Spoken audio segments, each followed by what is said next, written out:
Bien bonjour à toutes et à tous, bienvenue dans notre petit jardin laboratoire. Une vidéo un peu spéciale puisqu'aujourd'hui je vais vous présenter la fameuse tomate à poil. Je dis à poil parce que ce sont en réalité des cotylédons, mais je ne connais pas cette variété et elle est issue de mes propres graines et c'est sans doute une transformation génétique, une modification qui a dû s'opérer eh bien, selon les règles de la nature que l'on ne maîtrise pas dans la plupart des cas. Commencer peut-être par vous montrer les fraisiers, puisqu'en cette saison fort pluvieuse, hein, c'est un mois de mai très particulier cette année, à l'inverse de l'année dernière. Hein, rappelez-vous, nous étions en canicule au mois de mai dernier, dans la première des 3 que nous avons subies.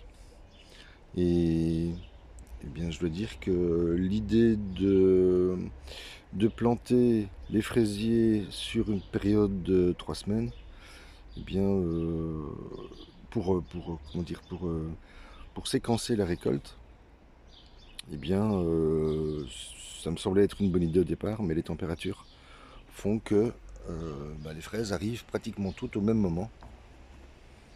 Et voilà, il faut faire avec, hein, c'est ainsi.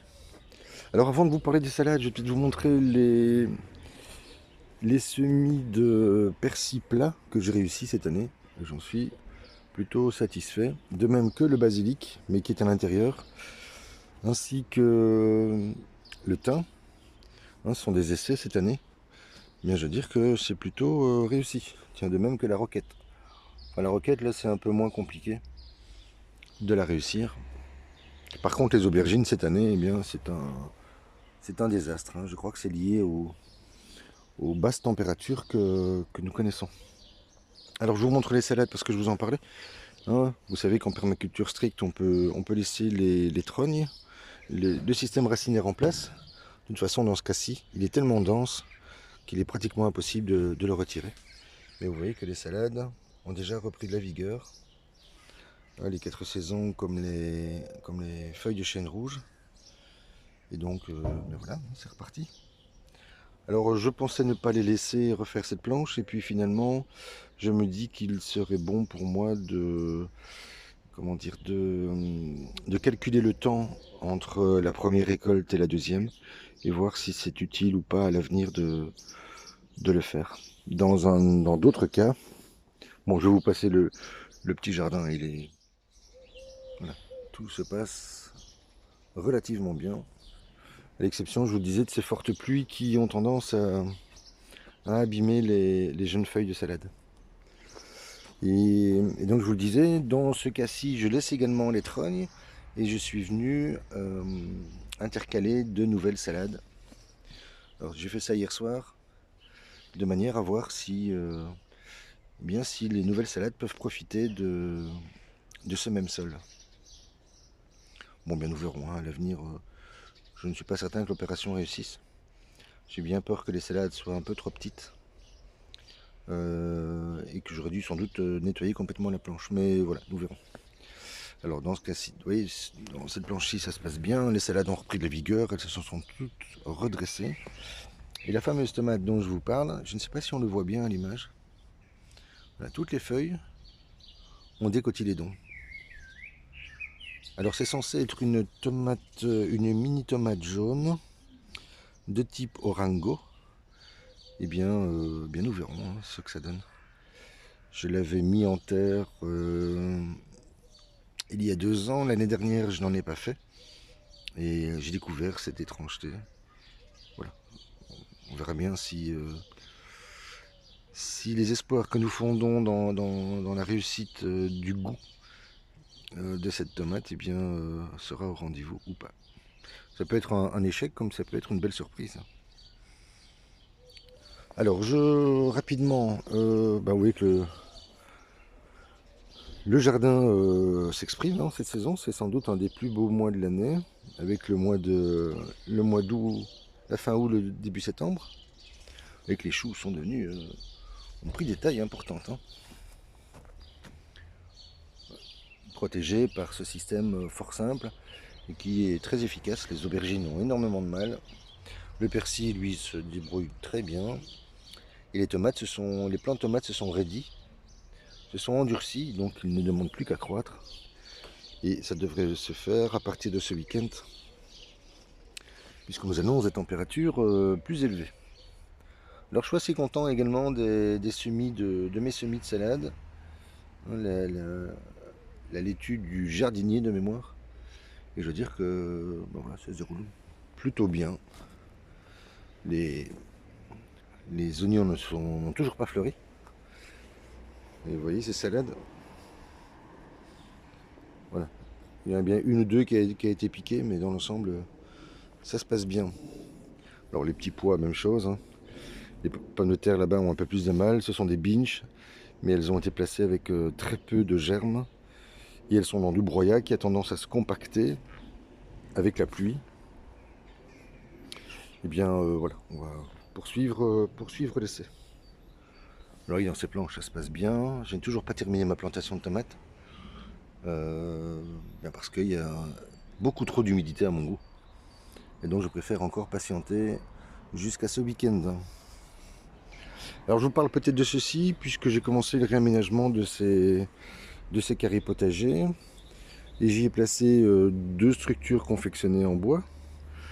Alors je suis pas certain que ça se passe bien cette année. Bon, nous verrons avec le temps, hein, s'ils résistent aux assauts du vent, des vents répétés, mais également si elles sont suffisamment solides. Enfin, nous le verrons. Et dans ces autres carrés, j'y ai placé ces fameux fers à tomates.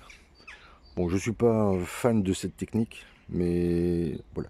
Par contre, elle est simplissime et extrêmement rapide. Alors, dans certains carrés potagers, j'y ai placé 6 plants de tomates et dans d'autres 4. Je voudrais vérifier s'il y a suffisamment d'espace et de nourriture au niveau racinaire pour que les plants de tomates s'y développent, en espérant qu'elles ne soient pas trop rapprochées. Ici, elles sont à 40. Habituellement, on compte plutôt 50 en interrang. Donc voilà, c'est encore une nouvelle expérience que je mène. Et j'y ai placé entre les salades des haricots, ainsi que dans cette planche, mais sous deux formes différentes. Mais il faudra attendre qu'il lève pour voir si l'option choisie est la bonne ou pas.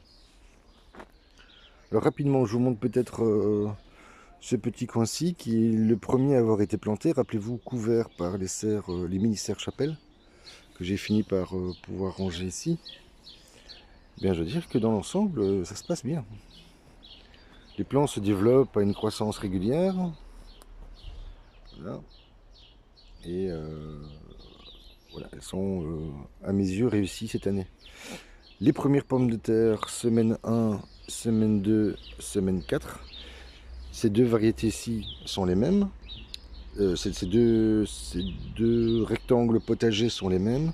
C'est la variété Rosabelle qui a été plantée le 14 mars dernier, juste un peu avant la Saint-Joseph. Alors que celles-là, ce sont des Nicolas et qui poussent dans du broyat, donc comme je vous l'ai déjà expliqué. Alors ça, c'est peut-être une idée à poursuivre, mais il faudra complètement la refaire dans le temps. L'idée est de créer un jardin vertical avec, une fraiserie verticale.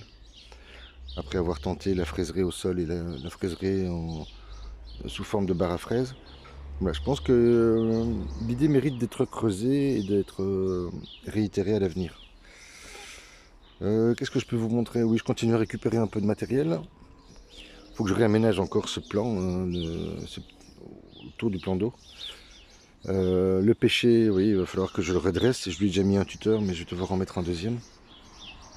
Alors j'ai réalisé ceci, une sorte de porte monumentale qui me sert en réalité à consolider ce rectangle dans lequel je conserve une partie du matériau de base que j'utilise, qui est un broyat déchiqueté.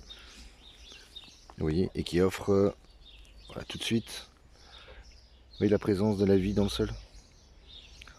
Parce que quand j'écoute certains internautes, on nous dit que les vers de terre ne jouent absolument aucun rôle dans la dégradation du bois.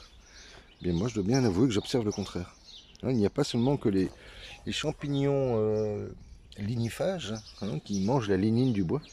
Je pense qu'aux côtés des bactéries, des collemboles, des nématodes, les vers de terre ont un rôle important à jouer dans la décomposition du bois.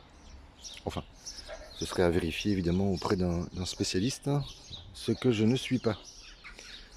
Alors j'ai un ballon qui a été attaqué par les oiseaux, ils ont voulu jouer avec, et il va falloir que je le répare. Alors je vous disais, je continue de récupérer du matériel, comme j'ai trouvé ceci par exemple. Vous voyez ce que c'est? C'est du marbre de Carrare. On l'utilise en décoration de jardin. Voilà, ça va me donner la possibilité de bien d'aménager un nouvel espace, mais ça nous en reparlerons. Alors j'en ai profité pour nettoyer tout ce coin. Je continue à découper des palettes, enfin pas les découper, à les démonter plutôt, et à récupérer du bois qui me servira dans mes futures constructions, ce qui est prévu pour l'automne. Alors rapidement, eh bien voici l'allure que prend ce petit jardin. Vous voyez que le chou de Bruxelles laissé en place depuis cet hiver, eh bien, a fleuri et permet aux insectes pollinisateurs de se promener dans ce petit jardin. Alors j'ai également récupéré une colonne noire quadrangulaire, perforée, et elle me donne l'idée d'en faire une sorte de petit bioréacteur avec du broyat, mais voilà, ce sera le sujet d'une future présentation. Avec la rhubarbe, magnifique, hein. Il y a encore 2 mois, elle n'était pas là. Et je présuppose d'ailleurs qu'elle va devenir très envahissante au fur et à mesure des mois. Ouais, nous en reparlerons. Mais nous allons pouvoir faire une bonne confiture. Alors vous voyez que les pommes de terre dans les mastabas ont énormément de mal. Hein, Ça c'est sans doute lié au phénomène de compaction, hein, qui est produit par la grande quantité d'eau. C'est-à-dire que les morceaux de bois comment dire, l'espace, l'air qui est présent entre chaque morceau de bois est réduit par la présence de l'eau. Alors ça stimule la vie du sol et la croissance des plants, mais ça, comme le jeune plant de pommes de terre a énormément de mal à pousser dans un premier temps, dans la terre c'est évidemment bien plus facile, et bien dès que le sol se compacte, enfin, c'est pas un sol, c'est une planche de bois.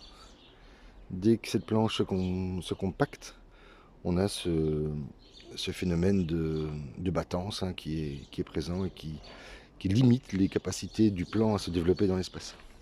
Alors que si elle est placée sous un mulch de paille et de broyat, donc un système qui est bien plus aéré, mais on voit les résultats, hein, tout de suite.